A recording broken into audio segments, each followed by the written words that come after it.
Hi, I'm John Nischel from Juniper's Cloud Ready Data Center team, and welcome to this webinar titled Clouds and Network. Now, that might be an interesting or odd title for some of you depending on your point of view, but consider that compute, storage, and applications are just points in space without the network. Now, admittedly, I'm a networking guy, but for me, that was when the concepts of cloud really came together. So in this webinar, I'll share some insight about cloud technologies used by service providers and hyperscalers, and how this evolving and interesting relationship has changed the landscape of the network operator market. While this is intended as a technology and market overview, I will review Juniper's approach to private, public, and hybrid clouds, and I'll introduce some of Juniper's cloud and data center networking products to add context to examples and use cases. For the agenda, we will first look at network operator market trends and the unique relationship between communication service providers, or CSPs, and the hyperscalers. We'll then look at the evolution to hybrid clouds, and I'll talk specifically about Telco Cloud technologies, including a drill down into the challenges of 5G microservices. Now, if you're like me and you see a TAM slide, you kind of gloss over. The numbers are incomprehensibly large. So I want to focus more on market dynamics. If you've been in the industry for a while, you likely equate the term network operator to traditional telecom operators or service providers, or now what we call CSPs. Now, these are companies like Verizon, Deutsche Telekom, or NTT. But today's network operator market has evolved to include carrier-neutral operators, or CNOs. These are data center infrastructure players like Digital Realty and Equinix, or tower companies like Cellnex and American Tower, who make their money leasing managed facilities and infrastructure to other operators and enterprises. It's the smallest of the segments, but it has the highest growth rate at 12%. At the other end of the spectrum are the hyperscaler operators like AWS, Microsoft Azure, and Google Cloud. These are massive companies with forecasted revenues of $3.67 trillion with a T by 2026. Now, overall, it's a healthy market, but the growth of the telecom operators has stagnated at 1.3%, while the others are experiencing double-digit growth. So what's changed and why the disparity? Now, for years, these companies work side by side as partners, staying in their own swim lanes, offering complementary or supplementary services to each other. The telecoms delivered networking and connectivity, hyperscalers delivered content and cloud and infrastructure, and the CNOs delivered managed real estate and co-location facilities. But over time, these operators began to cross into each other's swim lanes, using cloud technologies to introduce competitive services into their partner's backyard. So for example, CSPs delivering cloud services to enterprise verticals, which competes with the hyperscalers, hyperscalers offering private 5G services, which competes with the CSPs, and the CNOs offering RAN services, which could be for or against other operators depending on their own strategic approach. And these operators are still part of the same ecosystem, but now their swim lanes are more like suggestions. So again, we have to ask why. Why the disruption and what's at stake? Well, the answer is opportunity. And growth has historically been a strong measure of a company's health, but with the potential for economic challenges ahead, profitability is the new growth. Cloud as a development and service delivery platform can lower costs to increase profits, and shareholders like that model. So each of these segments have an equal opportunity to compete for any of these markets, but, and there's always a but, the telecoms began their cloud journey a little bit late, giving the others a significant advantage. So if you're a telecom operator, what do? Well, you look for opportunities to gain some advantage and even things out. In this case, the telecoms turn to the hyperscalers. And the hyperscalers? They're here to help, or are they? You call it frenemies, friends with benefits, co-opetition. On the surface, it's a totally logical partnership for the telecoms. The hyperscalers develop the cloud and virtualization technologies we use today, so they're the masters of their craft. They are the Bruce Lee of cloud. But even the biggest cynics are going to agree that this relationship has challenges. Things started off pretty normal with CSPs partnering with the hyperscalers to host their business and IT workloads, and the relationships evolved from there. But it was the decision by Dish to run their 5G services from the AWS cloud and the purchase of AT&T's cloud services by Microsoft that was a tipping point in the relationship. There was a real watershed moment when the telecom industry announced that hyperscalers would be an important part of their own growth strategy. So at the same time, things got a little more contentious as both hyperscalers and CSPs introduced competitive service offerings. CSPs looked to multi-cloud, but look, multi-cloud is really hard to do, even for the largest of the CSPs. Which brings us to 2023, and the hyperscalers are the big fish in the network operator market. Now, there's nothing nefarious that's going on here. This is just good business development and product management.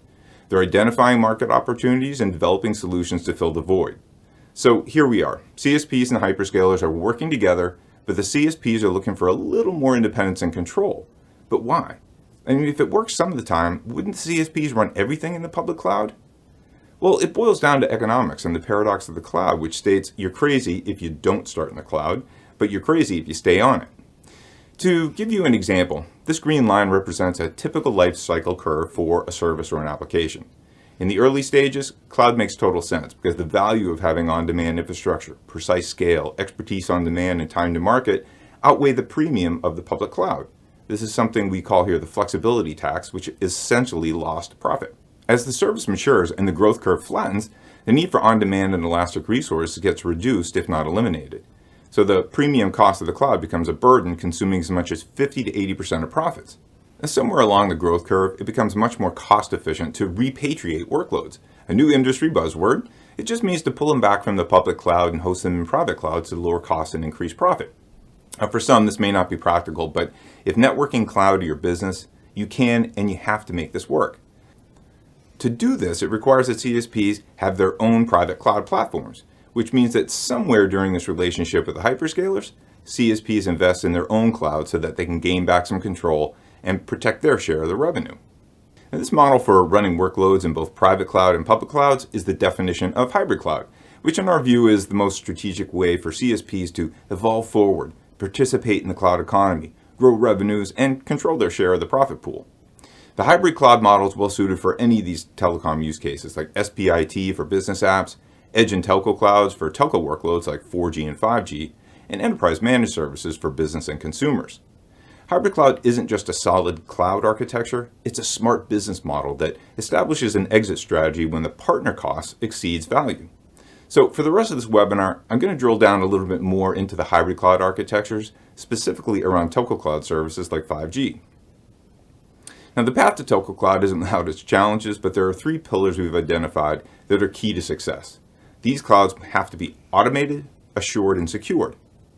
Now, as we learned in our partnership and success with Deutsche Telekom in their next generation IMS cloud, it starts with automation.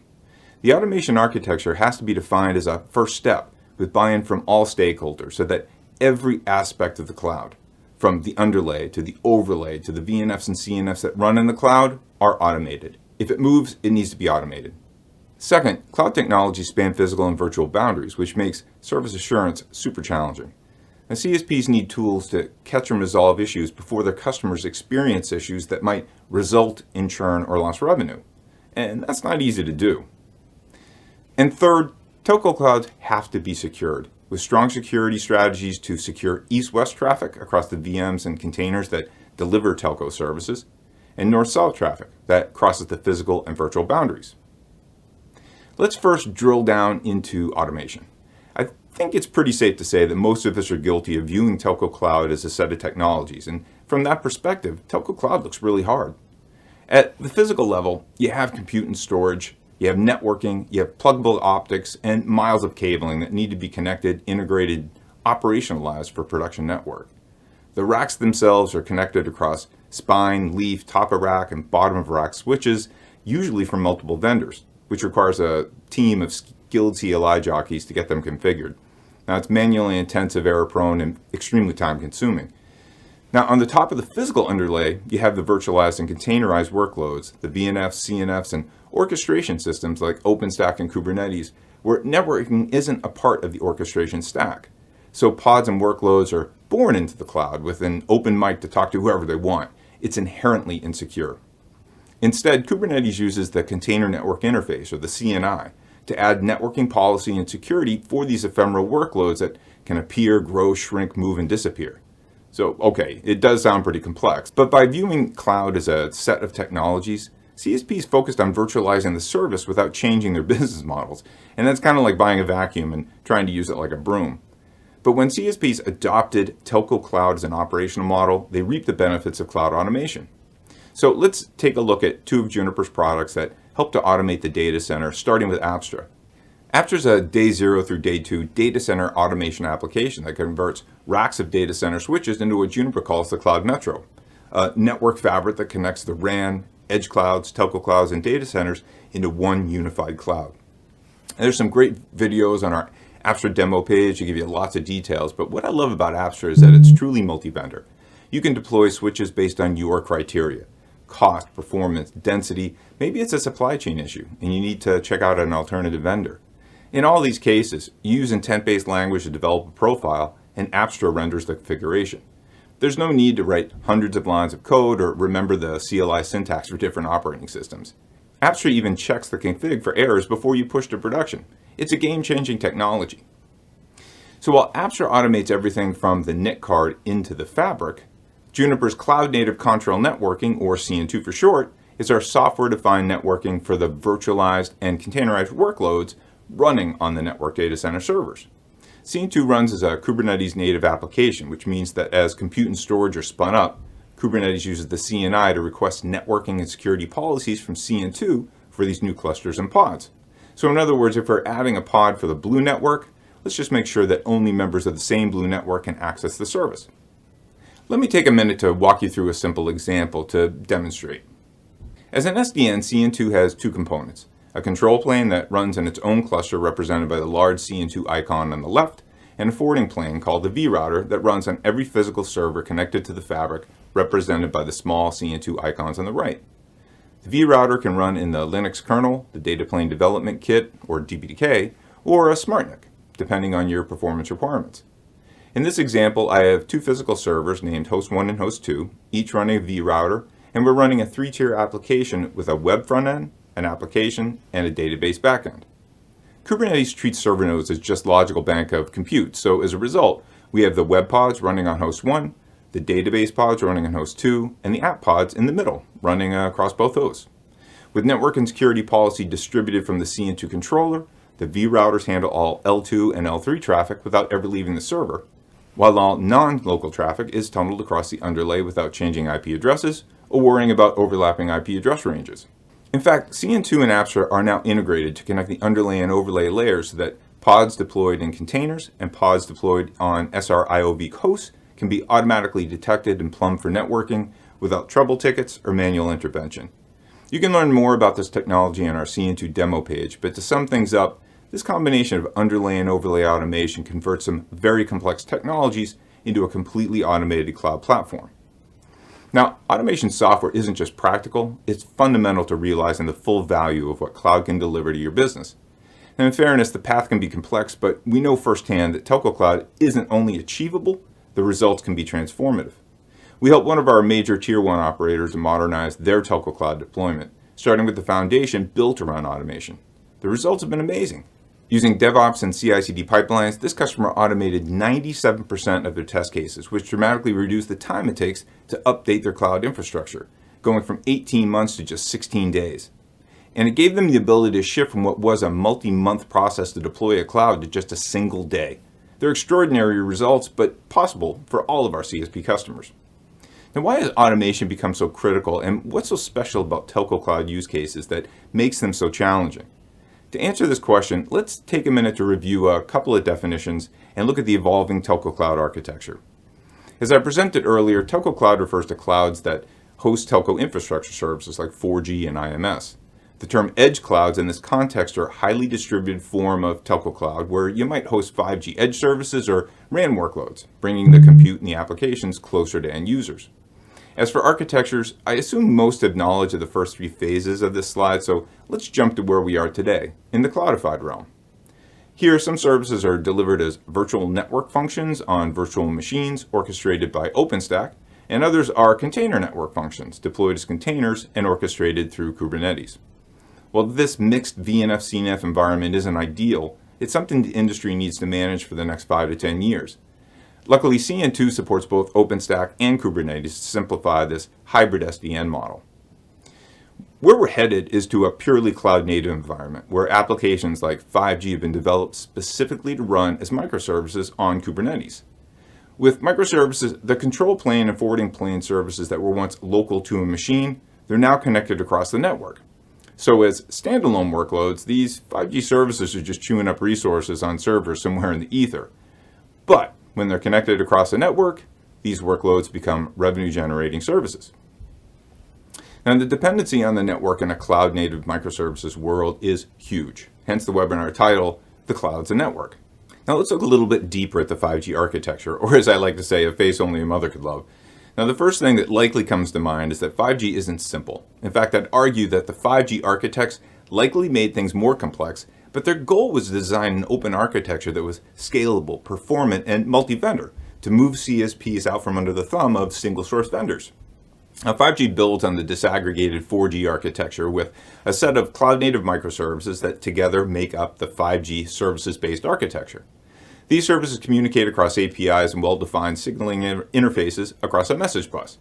Now, as we just talked about, these microservices are geographically independent, so while the diagram appears to show them sitting next to one another, the reality is that they're probably sitting in separate subnets physically apart.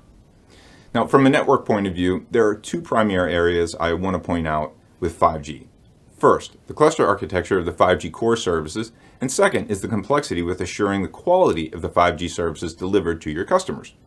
Now, let's start with the 5G cluster architecture.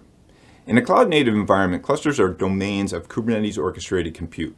The microservices and apps are deployed as pods with connectivity and security within and between clusters provided by networking solutions like CN2. It may be possible to purchase a lab version of a 5G core service as a single cluster, but the production 5G services that I'm aware of deploy each 5G function within their own separate self-contained cluster. So what? Well, with each cluster, you need Kubernetes to orchestrate your compute and storage, and CNI to manage the networking, both of which consume their own compute and storage to operate the cluster. Now, as the network scales, so does the number of clusters. And as 5G services span from centralized data centers to highly distributed edge and O-RAN clouds, so does the complexity and the cost of managing an end-to-end network. Given the scale of a telco network can extend to thousands of locations, CSPs are vulnerable to cluster sprawl and the resulting cost and complexity that comes with it. Now, one of the ways to scale these networks and contain cluster sprawl is to deploy a CNI with full SDN capabilities to manage these clusters from a central location. For example, CN2 uses a centralized controller to provide a single CNI across clusters to simplify management at scale, reduce OpEx and CapEx costs, and enforce consistent security policies across the entire network. As new clusters are created, they plug dynamically into the network fabric to simplify operations even at scale. In fact, CN2 is now supported on Amazon's Elastic Kubernetes Service, or EKS, which allows operators to run your controllers from the public cloud or even federate multiple SDN controller domains under a single centralized SDN controller that's either on-prem or within EKS. So you have deployment options. Now let me shift to the second point, troubleshooting and service assurance. As we discussed, these 5G clusters are deployed as unique subnets with each cluster physically separated from the others across different servers, switches, and likely even sites. So for example, the access and mobility function, or the AMF, it needs to signal to the session management function, the SMF. While these clusters may be logically adjacent, physically they may have to cross multiple hops to communicate. Now, while products like Apstra and CN2 automate the deployment and lifecycle of these complex networks, automation can't solve the need to troubleshoot, resolve performance issues, or locate and isolate problems. In a Telco Cloud, the value of active assurance is to test out a service prior to customers and locate problems much faster, which is especially critical in a distributed CSP network. Given you can't improve what you can't measure, Juniper offers a suite of automation products and tools, including Paragon Active Assurance, which uses synthetic traffic generation and networking agents to trace performance, loss, bandwidth, latency, and the overall quality of services being delivered to customers. These tests can be automated for continuous monitoring and assurance, or on demand to investigate potential problems. The agent software runs as a VNF or CNF to look inside the physical network, hop by hop, as well as inside and across the cloud. And one new enhancement is the introduction of a mobile client, which allows you to perform service assurance across the RAN to verify 5G service quality before a live customer is ever brought online. So again, there's a fantastic group of demo videos available on the Paragon site at juniper.net, so I encourage you to take a look if you'd like more information. And finally, let's talk about cloud security. Security itself isn't a product, it's a strategy that goes well beyond my own limited areas of expertise. But what makes telco security so demanding is, yes, you guessed it, it's scale. It's really easy to do something once, but it's really hard to do anything at the scale that telcos have to deal with. So think of it this way. Hyperscalers combined may have hundreds of physical data centers globally, while service providers have hundreds of thousands. So it's a massive attack surface that requires a multi-layered security strategy to protect these assets. Now, Juniper identifies 4 primary areas of focus: the data center firewall to literally protect your centers of data, intra-data center security to protect and isolate workloads and virtual networks, data center and cloud connect services to securely interconnect RAN, edge, telco, and data center sites, and public cloud interconnects to extend your security policies to the public networks. Now, Juniper approaches security with a set of physical, virtual, containerized, and cloud-hosted security solutions that together secure the physical to the physical to the virtualized, and the virtualized to the cloudified. Within the Telco Cloud, there are several key use cases where security plays the leading role. Now, one clear example is within Kubernetes networking. As I hinted earlier, the problem with Kubernetes networking is that it's flat, meaning there's only one subnet for all workload pods, so everyone is in each other's business.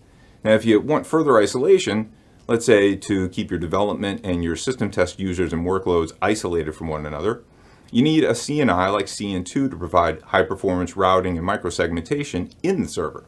Now, there's several different isolation models to employ, including network policies, custom pod networks which use VNRs, or isolated namespaces. I recommend a great demo posted by Rasika Subramanian from our PLM team, which uses a familiar e-commerce shopping example to demonstrate how namespace isolation simplifies microsegmentation. Another key area is the creation and enforcement of service chaining that's both dynamic and policy driven. In this RAN example, CN2 is steering centralized unit or CU control plane traffic through SRX encryption to a distributed RAN cloud. Within the RAN, a remote distributed unit or DU is co-hosted on a single server with Juniper's cloud-native router, which provides high-performance, low-profile, software-based routing for Kubernetes clusters and is ideal to cost-optimize high-volume cloud networks like RANs. And finally, we've all seen news reports when cloud providers or network operators are hit with a DDoS attack. We don't like it when applications become unresponsive. And if you're a gamer like my kids, you're passionate about keeping our data centers and networks free of extraneous traffic, well, whether you know it or not. So for this use case, Juniper has partnered with Carrero to integrate specific DDoS telemetry capture into our MX and PTX routers, which act as data center gateways and interconnects so that DDoS attacks can be identified and programmatically shut down at their source before they ever lag your Call of Duty gaming experience. I want to thank you for attending this webinar. I know I covered a lot of information, but I hope you found the material helpful. If you'd like to learn more about any of these technologies, I encourage you to visit juniper.net. From our landing page, you can navigate to events and demos to find helpful videos and even download free trial versions of our products to try them out in your own lab. Also, if you're further along in your cloud journey, but you can't do it alone, our partnership with the IBM Cloud team and their integration labs in Dallas are here to help you to design, deploy, integrate, and manage your cloud environments. Just reach out to your local Juniper account team. Thank you.